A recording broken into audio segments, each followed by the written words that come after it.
Hi, everyone. Thanks for logging on today. We're going to take a few more minutes to allow others to join, and then we'll get things started.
Greetings. It's my pleasure to welcome you to our 38th webinar in the Coffee with series hosted by the Greenleaf Center for Servant Leadership here at Seton Hall University. I'm Reggie Lewis, Executive Director of the Greenleaf Center, and it's great to greet all of you who've logged on today to take part in our conversation with Alberto Peluzzo, Chief Operating Officer of PPC Services of the PPC organization. Alberto is a leading voice in the electrical and mechanical contracting industry. I'll give a more formal intro of Alberto in a minute, but first a word about our webinar series and the center. The Coffee with series provides the chance to showcase the inspirational stories of servant leaders and the endless ways in which individuals, organizations, and society in general can be transformed by the power of servant leadership, a philosophy in which the leader first seeks to serve. For over 60 years, the Greenleaf Center has worked to promote the awareness, understanding, and practice of servant leadership. In addition to the Coffee with series, other core programs include the Greenleaf Scholars Program, which funds researchers examining the impact of servant leadership, a virtual course designed to provide professionals with the fundamentals of servant leadership practices that are useful within any sector. We also expose high school and college students to opportunities to develop lives of service through our Next Generation initiative. And through our outside engagements, we proudly work closely with organizational partners as they work to foster optimal growth in employees and nurture vibrant teams to achieve greater impact. Before a proper introduction of our guest, I'd be remiss in not acknowledging the generous sponsor of the Greenleaf Center's 2026 Coffee with series, the Terrell Fund. The Terrell Fund is a foundation that serves children and families in New Jersey and Vermont. The fund works collaboratively across sectors to make an impact in such issue areas as early childhood, K-12 education, arts, family support, and more.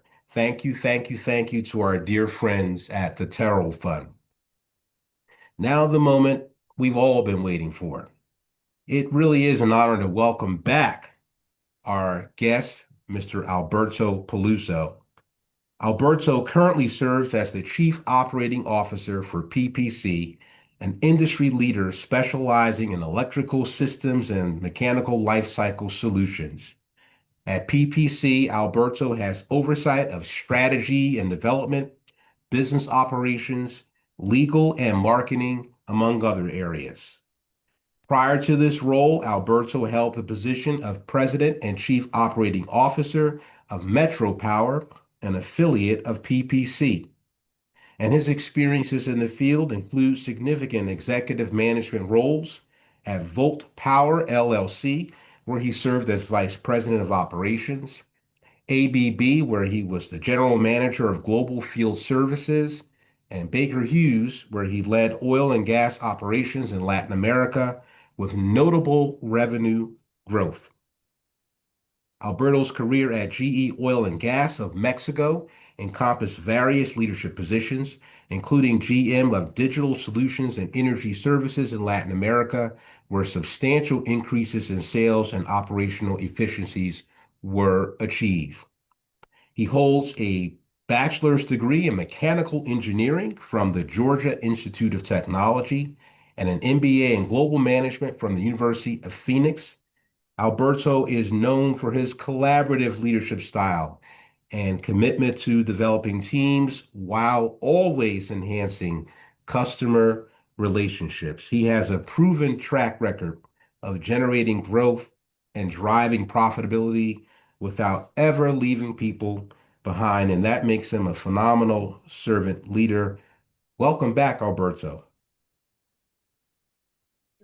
Hey, thank you for having me. All And right. thank you for those kind words. Of course. So great to see you. And just to remind our audience who've logged on, you will have a chance to ask our dear friend Alberto some questions after the structured part of our interview. So get ready. You can also actually start loading up the Q&A feature with questions you may have. We're going to roll in, Alberto, into our first category of formative years and your current role so that our audience can get a little bit more of an understanding of who the great Alberto is. Where did you grow up, and what are your fondest childhood memories? So my family is Cuban, and I was born and raised in Puerto Rico. My mom and dad met in Puerto Rico after moving from the States into Puerto Rico, and that's where they married. And my brother and I were basically born and raised in Puerto Rico. Um, my fondest memory has to be high school. Our high school, we went to the same school, elementary, middle school, and high school, 3 blocks from my home, back in San Juan, Puerto Rico. And it was very close to, very close for my friends to visit us. But the joke here is that my grandmother, maternal grandmother, basically lived with us and helped my mom and dad raise, my brother and I. To make the long story short, she was a great cook.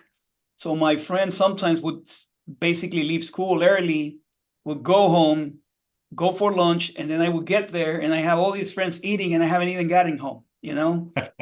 And my grandma happily taking care of everybody. Other friends would take it a next step and they would basically she'll go upstairs to my room and just sleep, just take a nap there, next to my desk. So, the beautiful thing is that up till today, many years later, we're still best friends. We still keep in touch and we're still best friends. So it's Look all at fun, that. all good. That's amazing. So almost like the Peluzzo family lounge. Was there a particular meal that your friends enjoyed and asked grandma to make on a regular basis? Oh yeah, rice and beans, black Right. beans, Cubans, black beans con green, which is the black beans and rice mixed together. Look at that. The pork, plantains. Oh yeah, the whole deal. Okay, I'm smelling some aromas. That's fantastic. You studied mechanical engineering in college and eventually earned your MBA in global management. What motivated you to pursue these areas of study, and what was the career path, though, that you envisioned at the time of entering Georgia Tech? I'm just curious as to the young Alberto. What was the young Alberto thinking about when he decided to go after mechanical So engineering? yeah, frankly, I didn't have all the answers. I knew that I like physics and that I like math. My dad pushed me and my brother to try to go, what we would call to the mainland US to go to study there because of better opportunities as far as universities and potential work. So I did follow that, and I basically based on the STEM STEM desire that I had around math and physics, I thought that engineering would make sense. Okay. So I started at Georgia. I applied to a few schools, got very lucky to get accepted at Georgia Tech. I was happy because I didn't want to go up north to the cold weather. Coming from the Caribbean, I wanted to stay a bit closer to the south. So Atlanta came to be a decent, not too cold, not too hot place at the time, and I moved. I began studying nuclear engineering. Mm. After about a year, I transferred to mechanical engineering. I didn't see the nuclear field growing as much at the time, so I said, let me just do a lateral move and go to mechanical engineering. To be honest, Reggie, as far as my career, I thought that I always wanted to go back home to Puerto Rico and Oh, work for the large pharmaceuticals. The oh, pharmaceutical industry in Puerto Rico is still very big. It was bigger at the time, and I just wanted to go home and basically work for them. That was the plan.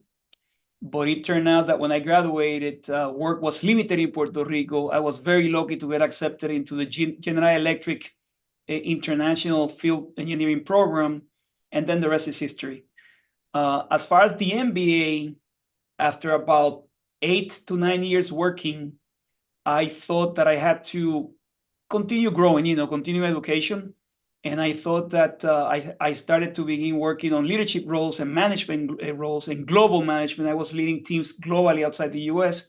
So I thought that I could complement that with an MBA in global management. And GE was very good to support that, financially. So that's what happened. I was doing that at night in the evenings while working. excellent. Excellent. And clearly it has paid off. It continues to pay off because recently our audience is not aware that you received a huge promotion within the PPC organization. So congratulations on being Thank you. promoted to Chief Operating Officer for something called the PPC Services. PPC, again, is the umbrella organization of Metro Power, which is where Gabby and I met you.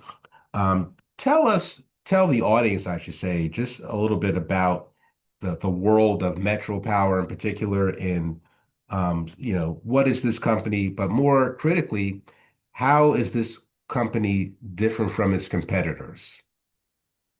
Yeah, so just a little bit of history. The original name of the company was Piper Electric.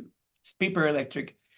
And you will hear the name PPC Partners. So Piper is the last name of our founder, Julius Piper, in the city of Milwaukee, 1947. He was an electrician. He decided to start his own electrical service business.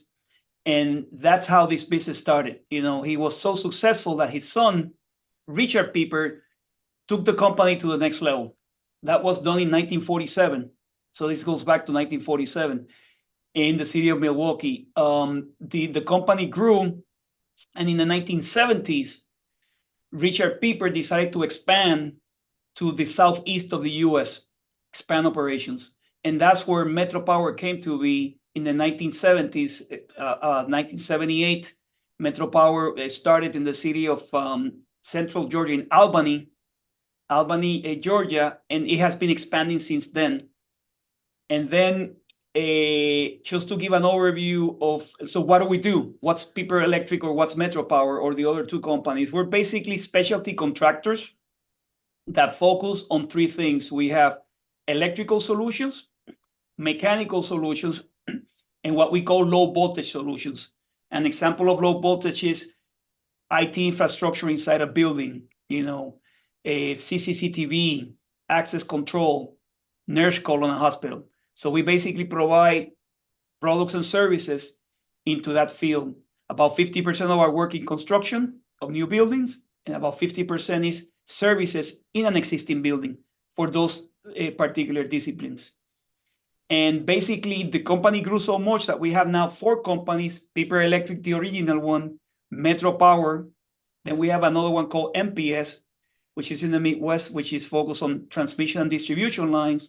And then we have a 4th one called Carolina Power, which is a spin-off of Metro Power in the Carolinas. And those 4 companies report to the holding company, which is called PPC Partners. Excellent. And all of these affiliates and various entities that you so eloquently laid out for our audience are thriving and doing well in a tough industry. We're going to get into that. And they're doing well in a way in which people, employees, and customers are always at the forefront. So if you could just say a little bit about that, which clearly distinguishes PPC, Metro Power, and others from perhaps other competitors. And I didn't answer your first question as how we're different, and That's I'm okay. going to add that to this.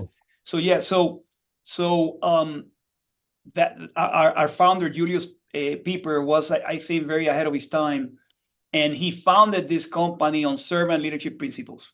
Okay, he really believed in people and how us as leaders can work through those principles to help both of everybody grow. So he founded this with servant leadership principles. So specifically, when you look into the construction industry, which is tough, it's tight margins, it's technically a commodity because there's thousands of contractors in this country.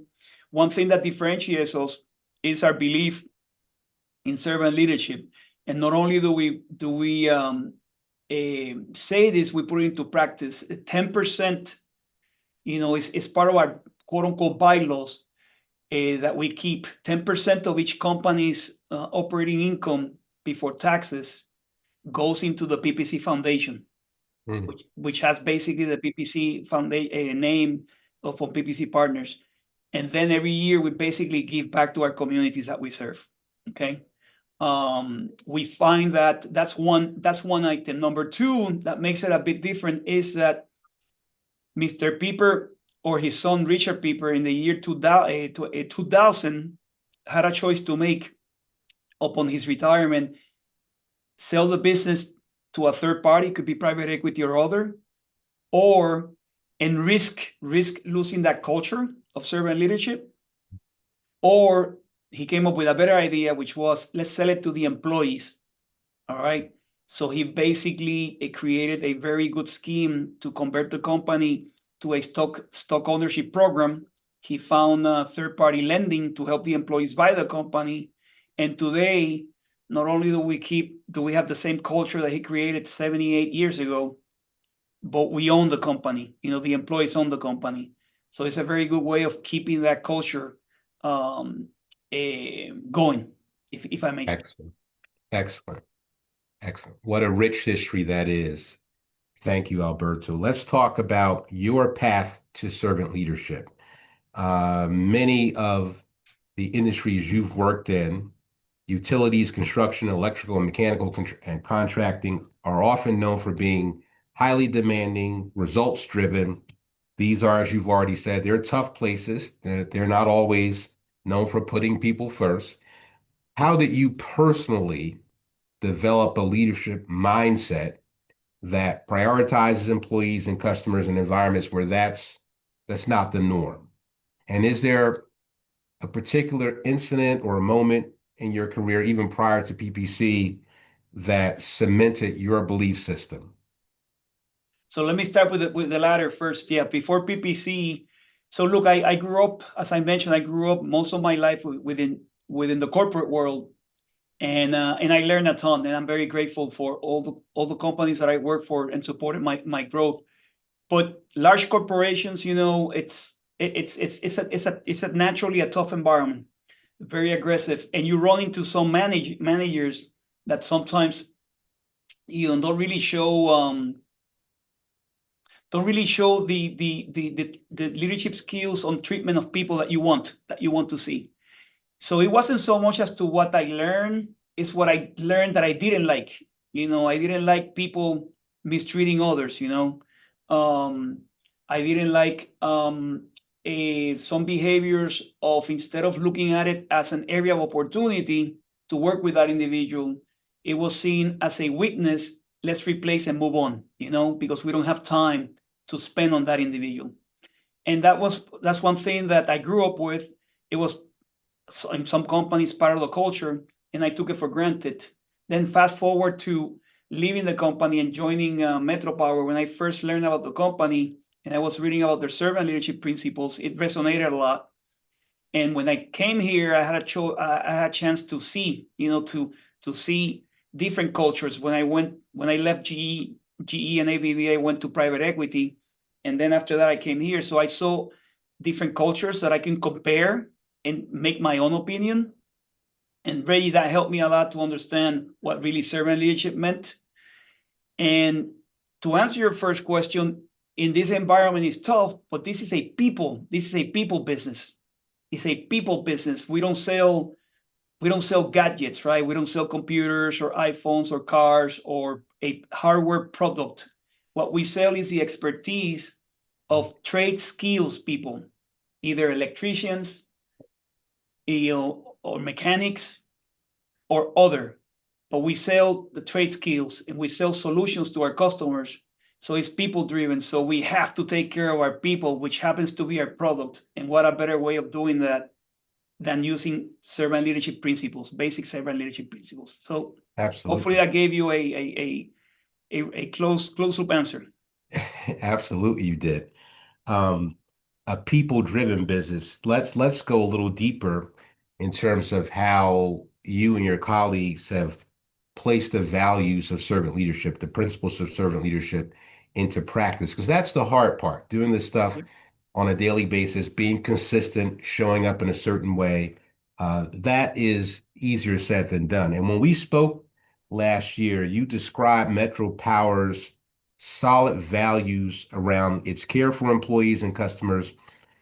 Let's remind our audience, if you would, Alberto, about Metro Power's seven values. And Gabby's got a neat little slide, which, full disclosure, we just lifted from your sources, my friend. Yes, But yes. but these are impressive values. If you just say a bit about these values. So look, yeah, I mean, people may need here 10 seconds to read, but starting from left to right, safety, it's extremely important in any industry. Okay. The safety of our employees, the safety of the employee's family, the safety of our customers, the safety of our environment. So that's one of our values. Everything we do has to take care of all those four elements. Okay. Servant's heart speaks very, very closely to what you and I just spoke about being a servant leader. Wisdom, it's important for us to have people that are curious and challenge, okay, and are insightful, because we truly believe in the entrepreneurial spirit. So we want them not only to share what they know, but to learn. But it's important to be a two-way street. So we like people to share that wisdom, especially as we grow in our career and we start recruiting the younger generation, sharing that. Integrity speaks basically for itself, honest and trustworthy. We talk about integrity as doing the right thing even when nobody's watching. Okay. Mhm. Courage, Mhm. again, we empower our people a lot and we want them to feel comfortable making decisions and knowing that we as managers are going to back them up, Yeah. even if it works or it doesn't work, but at least we tried something. Humility to me is extremely important. Being respectful, being modest. I'm not a title person, so we do that a lot here. We just try to keep our people grounded with humility. And then, energy and passion, unfailing, as it says here, unfailing dedication. So those are the seven values that we have. Wonderful. And if in thinking about what this looks like on the ground, guys and young ladies wearing hard hats. Um, so we're talking about team leaders who are sharing power, sharing authority around decision making. I mean, this is, as you say, this is the world of low voltage and prefabrication. I mean, so consensus building around projects like that on the ground, say something about that. Yeah, it's naturally not easy, but so the the vision we had when we were growing, and we're basically 1947, so you can do the math. It's going to be what, 79 years this year and 80 years next year. We knew that we had to find people that would be entrepreneurs. Okay, not only do they understand the industry, but that there's an entrepreneur that they can basically create and build, okay, in remote areas of the different geographies that we agree to target. And that's why we have about 17 locations between Alabama, Florida, and Georgia. And we typically try to bring a leader. And what we do is, obviously we always look for the basics, but during the interview process, we try to make sure that this leader is not only an entrepreneur, but that it's got that servant leadership qualities. They may not know, some of them may not have heard of servant leadership, but they do it. Naturally, they may not be aware of the term, but they do it. So we try to hire those type of individuals. We give them authority, and we give them the guidelines, and we let them run, and that's what we do. And it's been very important because most of the clashes that we have between the field and, let's say, management, or between the field and corporate, is them feeling that we're removing their empowerment. So we have to, I like to use the 80-20 rule, which is, for us to scale and grow, we need to have standards, because it's impossible to have different ERP systems, different software for this and different stuff like that. But the fact that we have standards doesn't mean that you're not empowered to grow. So that balance between standards and centralizing some processes and SOPs so that we can control quality as you grow is very important, so that you can get scale quickly or quicker. That delicate balance, Ray, is what we struggle between the leaders in the field. How much do we centralize? How much do we standardize? And how much do we let them? That balance is always very delicate. But something that you all aggressively revisit in the spirit of maintaining these principles throughout the organizational culture. I want to ask a question related to that, though, because we both know, and we're watching this play out in across various industries, the notion of institutionalization, right, of an approach. And I guess from your perspective, I'd be interested in you sharing your thoughts on, as you build and institutionalize company values over time, how do you build them? How do you build and bake this in a way in which it outlasts natural changes in the organizational life cycle? People do move on, people come and go. And oftentimes there's a lack of consistency and continuity around these well-intentioned values. Putting PPC aside, generally speaking, how should organizations think about institutionalizing and baking in these kinds of principles and values so that they can get to a point like PPC to say, we're 79 years on the journey? Yeah, no, very, very, very good question. So look, obviously, as I explained on the background, it started with our founder, as the foundation for this. As we grow, Reggie, we pay very much attention to the recruiting, and during the recruiting, we ask these questions around soft skills, for lack of a better word, which would include some of those principles that we want to see people use in servant leadership, and the values that I just reviewed. So we do that. So number one would be, as you recruit, you try to bring people that truly value that believe in that, because those are the people that will continue being the promoters, right? The promoters. Another thing that we do every year, Reggie, and you've been part of this, we do refreshers on servant leadership. Okay, we do refreshers on servant leadership. We remind our people as to why we're here. We do refreshers on servant leadership. We like to have development plans, clear development plans for our people as part of that servant leadership culture of continuing education and development. And we do that. Also, we walk the talk, right? I mentioned about the foundation. The foundation is something that has become a great tool, because all those funds are going back to the community. So the employees are the ones that are working with the local nonprofits and communities to see, hey, how do we help you? And we continue giving, so the employees are coming with hundreds of requests every year. And we go through a formal process to review that.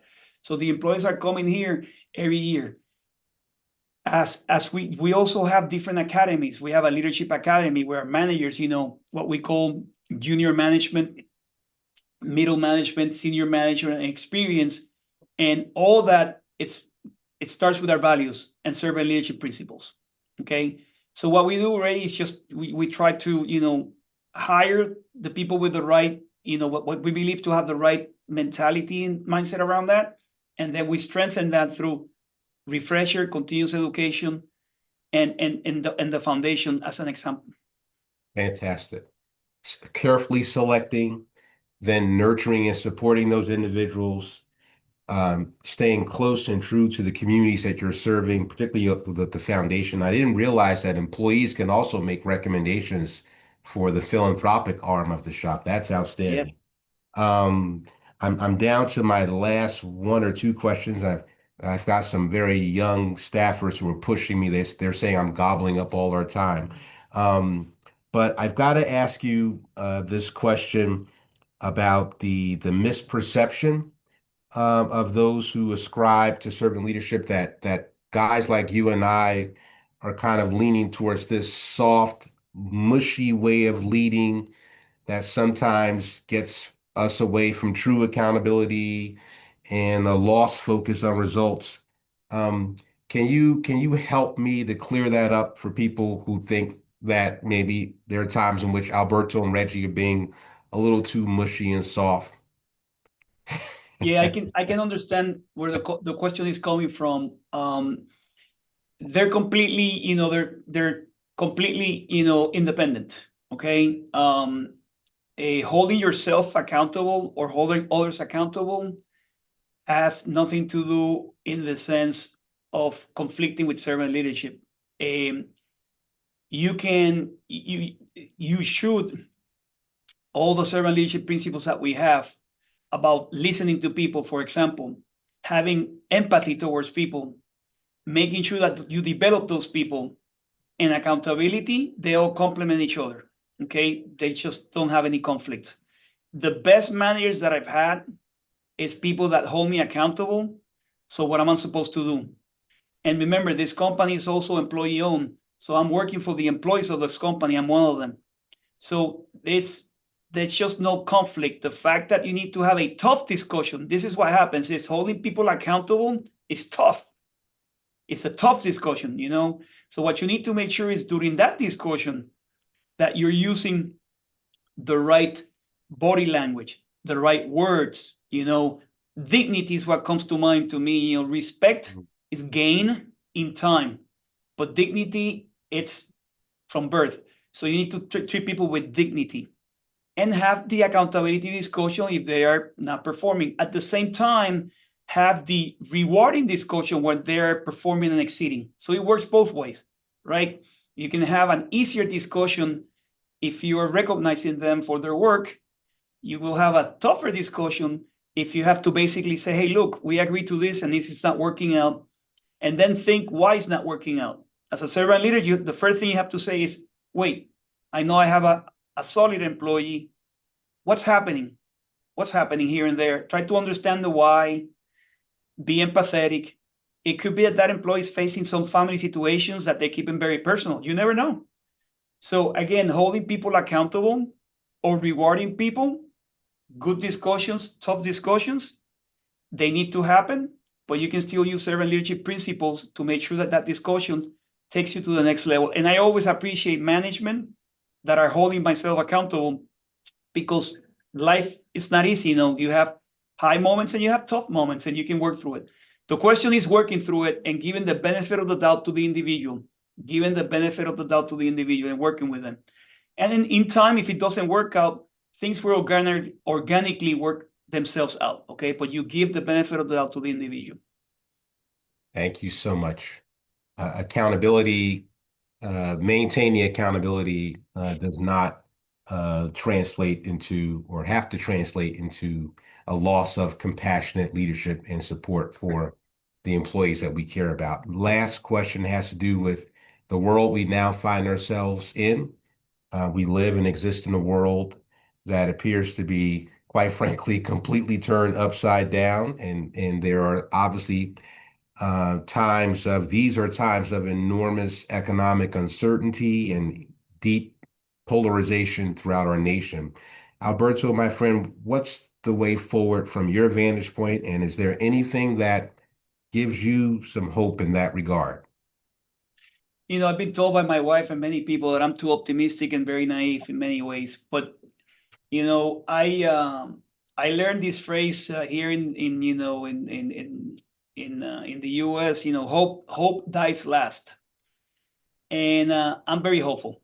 Okay, I always tend to be very hopeful. I understand hope is not a strategy, but I tend to be optimistic. Okay, because positive energy is contagious. Some of us get energy from people that have positive energy, others don't because they drain you. So staying hopeful, projecting positive energy is contagious. Yes, tough times. I believe in the power of people, Reggie. And when I say people, I mean citizens of the world. Okay, I'm not talking now just the U.S., but as a citizen of the planet and the world, I believe in the power of people, and I believe that the majority want to do the right thing, and it just takes a couple of promoters again to have contagious energy and do the right thing. Yeah, we have cycles. We have cycles in our planet. It's been there for centuries, and we got to learn to deal with it. But what I can tell you is, stay the course, stay true to yourself, understand the values that you want to live by, and also recognize that you're not the only one in the planet. You're not the only one, and stay positive. And it's contagious. And I believe that we're going to end up doing the right thing. You could argue the timing on that, earlier, later. But I truly believe that at the end of the day, it comes in cycles and we'll end up doing the right thing. Thank you so much. Stay the course and stay positive. I'm going to now yield the microphone to Gabby Cooper. Okay. Cooper, our senior project manager here at the center, who will facilitate our Q&A portion of the program. Okay. Thank you, Reggie, and thank you, Alberto, for being here with us today. Thanks for having me. So our first question reads, can you share an example of a time when the company had to make a difficult decision and your core principles help guide the outcome? Ooh. Yeah, unfortunately, many of those. Look, I can give you a very specific example that happened maybe back in maybe 15, 17 years ago. We were opening, when I was in my first corporate role, we were opening a new division in the Far East, specifically in China, Wow. and India. And we did all kinds of due diligence, and we have business cases and projections. But naturally, there's bias. There's bias in those projections sometimes because you want to you want to get going. At the time, we were selling electric motors and generators. But those two markets are tough. They're huge markets, biggest markets in the world, but they're tough. A lot of local competition, and we underestimated the competition. It got to a point that we just couldn't compete. But I had hired people there. I had hired a team, a team in India of about at least eight salespeople, plus a factory, and then in China more or less the same thing. And after 2 years of trying, we just couldn't compete, Yeah. And so we had to basically close down those businesses, because we just couldn't compete. And to your last part, how did we do that? With a lot of compassion. With a lot of compassion. It's the toughest thing you can do is tell the employees that they are, that we're shutting down. But Gabby, it didn't take them by surprise, because when I spoke to them, they said, "Look, Alberto, we saw it coming. I know you tried, and we tried, And they said this, we appreciate you guys giving us a heads up. So we gave them time. We gave them time to be able to exit, to find jobs. All of them landed a job quickly because the market was hot for them. It shows that we couldn't compete, with our cost structure there like the locals, and they were very grateful that we were very honest, open about the situation, no sugarcoating, and basically allow them time with an exit package that would allow them to find a job. And most of them found jobs even before the exit package, it was exhausted, if that's the right word. And it came out, but it pained me because it was I don't want to call it a failed project, because sometimes you learn from failure, but it's one of the things that really I learned, and I really learned to try to remove bias from business cases and try to go with others that can look from the outside to make sure that what you think it's true might not be as easy as you think. Right. So even though it didn't work out, it was definitely a learning experience, and treating those employees with care in that transition out went a long way, because we see companies nowadays that don't do that. And that's what people are looking for. They want to be cared for by their employees. Yep. So our next question is, how do you approach moments when someone's actions fall short of the organization's expectations for how people should treat one another? Oof.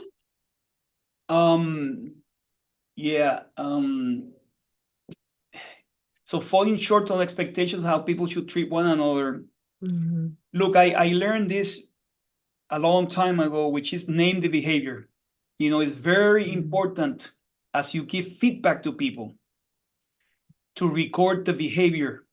So I learned that, I don't know how many years back, and I try to take notes.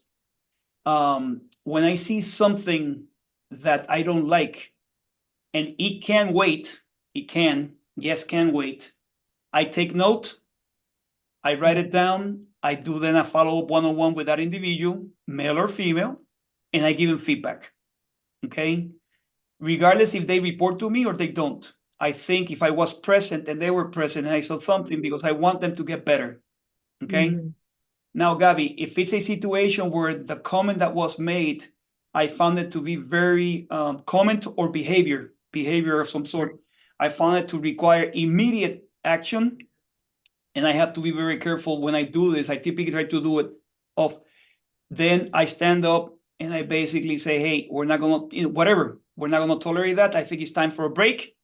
Mm-hmm. Everybody up. And, because I want to be sensitive. Because sometimes what I realize is that people don't know that some do it intentionally. And that's when I try to stop it right there, because I know that they're doing it intentionally.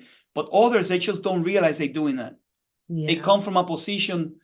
I always tell people that you should treat people that they're coming from a position of good, that they're not meaning to, it's not ill-intended.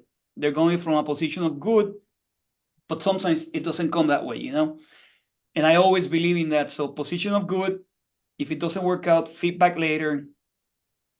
Position of ill-intended, cut it right there, And that it's very hard, Gary, because the different people, different cultures, diversity, they see different things. So you need to have a high level of not only emotional intelligence, but cultural intelligence to be able to know, did they really mean that or not. So that's what I personally try to do. And I encourage my teams to also speak up. All right. Don't let things like that hang in there, because people are watching, and that's not something that we want to let linger as part of our culture, Because if you let it linger too, others will realize, like, oh, that behavior wasn't corrected, and then it leads to a culture that might not be where the organization wants it to be. And one thing that I just remember, Gally, we also have a hotline for compliance cases, anonymous.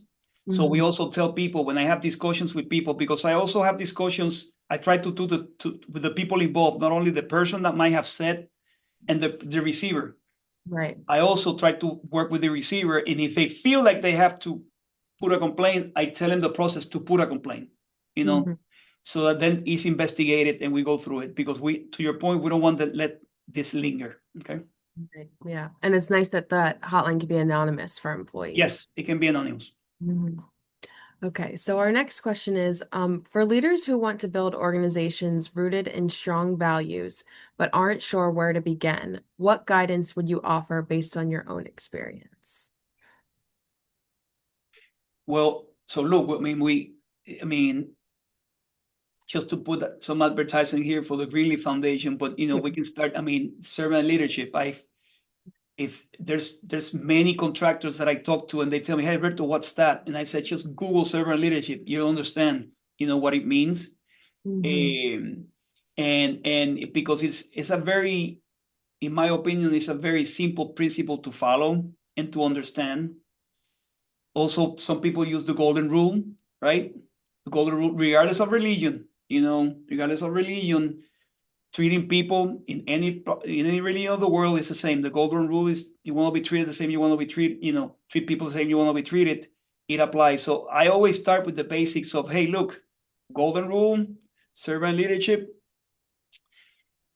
Also, I tell people, hey, look, what employees want is a leader or manager that cares, and caring, you can define caring in many different ways. Some people like to be listened to, and that's it. That's the only thing they want, and you don't have to reply. Just listen to them. Some people want to have time to bounce ideas. Some people want to have development needs as far as growing. That's a big one. Everybody now wants to work for a company that they can see themselves growing. Yeah. So there's some basic pillars that you can work through.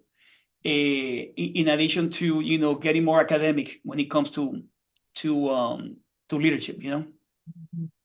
Definitely. Thank you. So our next question is, what are you looking forward to most about your new role? I'm scared. Yeah. um Learning, Mm. learning. The new role is more of, it's 100% strategic. I used to be in operations, and now, even though my title is chief operating officer, the functions that I am working with, it's all about helping the operational companies. We call them the opcos, MPI, PEEPR, CPI, etc., make their life easier. They're my customers. They're my Mhm. customers. So all the processes that I was talking to Reggie before that we're trying to standardize as we grow, some of them were standardizing, some of them were not centralizing, standardizing, some of them were centralizing, making sure that we're not doing that in a vacuum, because my customer is basically the presidents and the operations leaders in the field. Okay. Mm. So, and coming from that position, they think that I'm in a good position to make sure that is not lost. Um, I said I was a bit scared because it's taking me from a daily routine that I was doing for the last 4 years, and now it's a brand new role. So I have to start from scratch my operating rhythm, meeting the team and connecting with them, and things of that nature that typically takes you 6 to 9 months to feel a bit more comfortable. And it's also testing my strategic thinking. Is testing it. I give myself maybe a C on strategy, and Mm. this is why I accepted this role, to help me create that strategic mindset, and develop the muscle, develop and practice and develop the muscle of strategy. So that's what I'm looking for. That's what I'm looking for, and the company gave me an opportunity to do that, and I thought about it and decided to do it, and looking forward to it. So it's all about the journey. It's all about the journey. Of course, it sounds really exciting.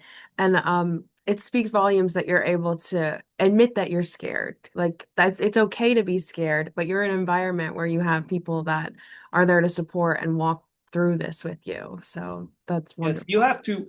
My advice to people, I tell my daughters, I tell everybody, hey, being scared is okay, because it doesn't create complacency or overconfident. Hmm. All right. When you're too complacent, you get lazy. And when you get Right. lazy, you're done.